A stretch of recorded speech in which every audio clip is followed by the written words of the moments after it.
News bulletin में आपका स्वागत है। आइए जानते हैं बिहार की 30 फटाफट बड़ी खबरों को। भारतीय रेलवे ने बिहार के यात्रियों की भारी भीड़ को देखते हुए 4 जोड़ी समर स्पेशल ट्रेनों को चलाने का ऐलान किया है। ये ट्रेनें न केवल पटना बल्कि बक्सर, आरा, गया, सुपौल और भागलपुर जैसे महत्वपूर्ण स्टेशनों को दिल्ली, गुजरात और उड़ीसा से जोड़ेंगी। वेटिंग लिस्ट की लंबी कतारों के बीच यह फैसला उन प्रवासियों और यात्रियों के लिए वरदान साबित होगा जो अप्रैल और मई के महीने में घर आने या बाहर जाने की योजना बना रहे हैं। बिहार में मौसम ने अचानक करवट ले ली है। कहीं आंधी पानी से राहत मिल रही है तो कहीं तापमान 40 डिग्री के पार पहुंचकर लोगों को झुलसा रहा है। मौसम विभाग के अनुसार शुक्रवार और शनिवार को सीमांचल के जिलों में बारिश और आंधी की संभावना है, लेकिन 19 अप्रैल से पूरे प्रदेश में भीषण गर्मी का दौर शुरू होने जा रहा है। मौसम विभाग ने पहले ही चेतावनी दे दी है कि 18 अप्रैल से बक्सर, रोहतास, कैमूर, भोजपुर, औरंगाबाद, गया और पटना सहित कई जिलों में भीषण लू चलने की आशंका है।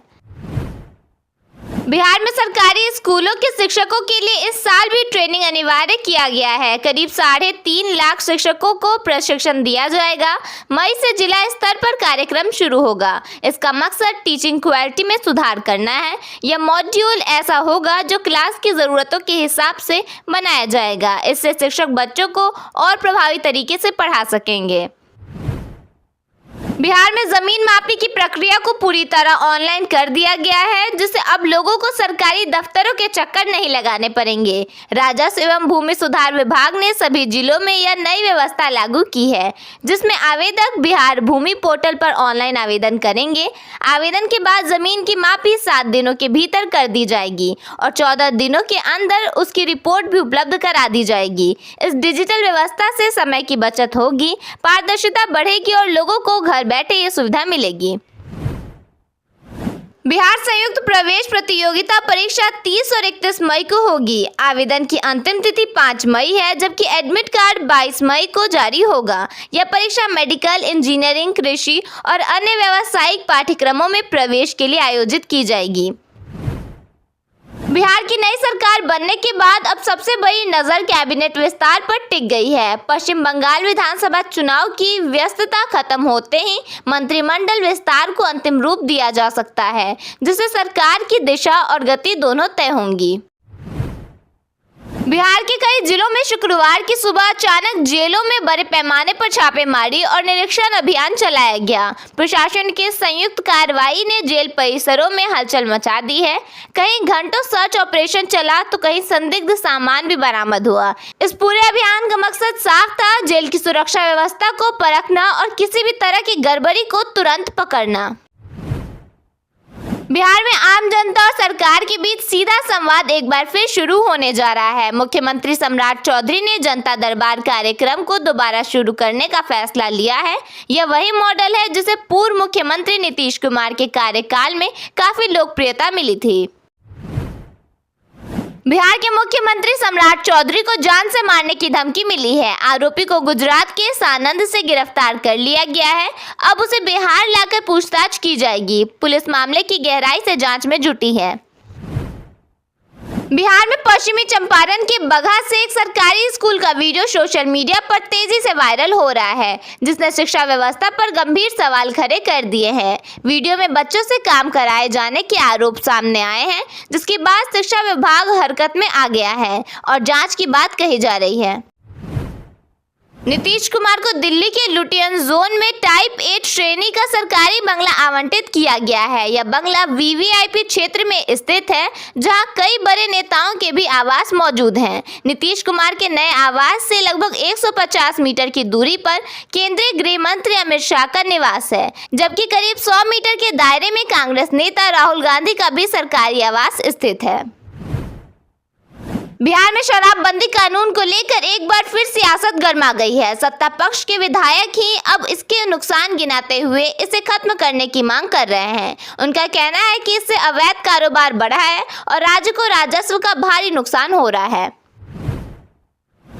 बिहार के पूर्णिया में विजिलेंस ब्यूरो की टीम ने रेवेन्यू अफसर और उसकी महिला सहयोगी को 40,000 रुपए रिश्वत लेते रंगे हाथ गिरफ्तार किया है। यह पूर्णिया में पिछले 30 घंटों के भीतर निगरानी विभाग की दूसरी कार्रवाई है, जिसने प्रशासनिक गलियारों में खलबली मचा दी है।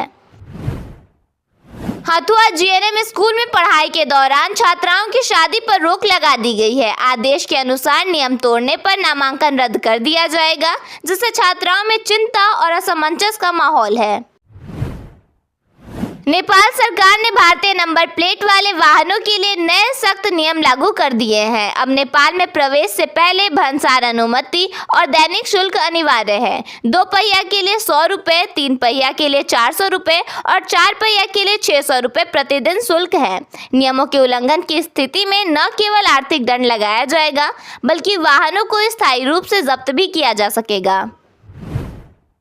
सोन नहर प्रमंडल आरा के तहत सिंचाई व्यवस्था मजबूत करने के लिए 56 करोड़ रुपए की योजना बनी है। यह योजना आरा मुख्य नहर से निकलने वाली वितरणियों और उप वितरणियों के पुनर्स्थापन पर केंद्रित है। इसमें नहरों की सफाई, मरम्मत और पुलों का निर्माण शामिल है।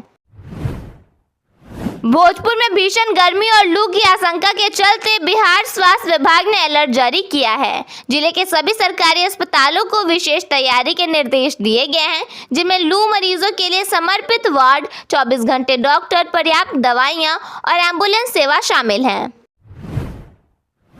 लोकसभा में नेता प्रतिपक्ष राहुल गांधी ने महिला आरक्षण से जुड़े बिल पर टिप्पणी की है। उन्होंने कहा कि इस बिल का महिलाओं से कोई संबंध नहीं है। उन्होंने कहा कि यह बिल देश विरोधी है। राहुल गांधी ने एक्स पर लिखा, यह बिल ओबीसी विरोधी और ST/SC विरोधी है। यह बिल देश विरोधी है, दक्षिण, उत्तर पूर्व, उत्तर पश्चिम और छोटे राज्यों के खिलाफ है। राहुल गांधी ने यह भी कहा कि वह किसी का हक नहीं छीनने देंगे और न ही देश को बांटने देंगे। सरकार का तर्क है कि यह संशोधन विधेयक देश में नारी शक्ति को मजबूती देगा। मुख्यमंत्री सम्राट चौधरी को जान से मारने की धमकी का मामला सामने आया है, जिसमें आरोपी ने सीएम हाउस में फोन कर धमकी दी थी। पुलिस ने आरोपी को गुजरात से गिरफ्तार कर बिहार लाई है। 7 सर्कुलर रोड पर नया बंगला देखने के लिए नीतीश कुमार पहुंचे। बताया गया कि दिल्ली में उनका नया आवास अमित शाह और राहुल गांधी के पड़ोस में होगा, जबकि एक अन्य मार्ग पर उनका एक और नया घर आधा बनकर तैयार है। नई सरकार के गठन के बाद 13 जिलों की जेलों में पुलिस ने एक साथ रेड की और बैरकों व टॉयलेट की तलाशी ली। मुख्यमंत्री ने पहले ही ब्लॉक से लेकर थाने तक सख्ती बरतने के निर्देश दिए हैं। मुख्यमंत्री सम्राट चौधरी ने अपने परिवार के साथ हरिहरनाथ मंदिर में पूजा अर्चना की। वह करीब 20 मिनट तक गर्भगृह में रहे और मंदिर के बाहर पुलिस ने उन्हें गार्ड ऑफ ऑनर दिया। पशुपति पारस का इलाज वेंटिलेटर पर चल रहा है और उनके फेफड़ों का संक्रमण बढ़ गया है। चिराग पासवान उनसे 2 बार मिलने पहुंचे हैं, जबकि उनकी पत्नी ने बताया कि हालत में सुधार है, लेकिन खतरा अभी भी बना हुआ है। अनंत सिंह के जाने दुश्मन भोला को गुजरात से गिरफ्तार किया गया है। उस पर हत्या की प्लानिंग का आरोप है और उससे जुड़ा एक ऑडियो पहले वायरल हुआ था। ईशान किशन को अभिनेता अनुपम खेर ने धन्यवाद कहा है। उन्होंने सोशल मीडिया पर वीडियो पोस्ट कर कहा कि ईशान के अंदर कभी हार न मानने की शक्ति है। विधान परिषद की 2 सीटों के लिए उपचुनाव की घोषणा की गई है। मंगल पांडे की सीट से कुशवाहा के बेटे का चुना जाना तय माना जा रहा है। पूर्णिया में निगरानी विभाग ने एक राजस्व कर्मचारी को 40,000 रुपए घूस लेते हुए गिरफ्तार किया है। इस मामले में एक महिला सहकर्मी को भी पकड़ा गया है। उन्होंने 3.5 कट्ठा जमीन के मामले में पैसे मांगे थे। सुपौल के रेफरल अस्पताल राघोपुर में ANM की जगह एक टीचर पति को इलाज करते हुए पाया गया।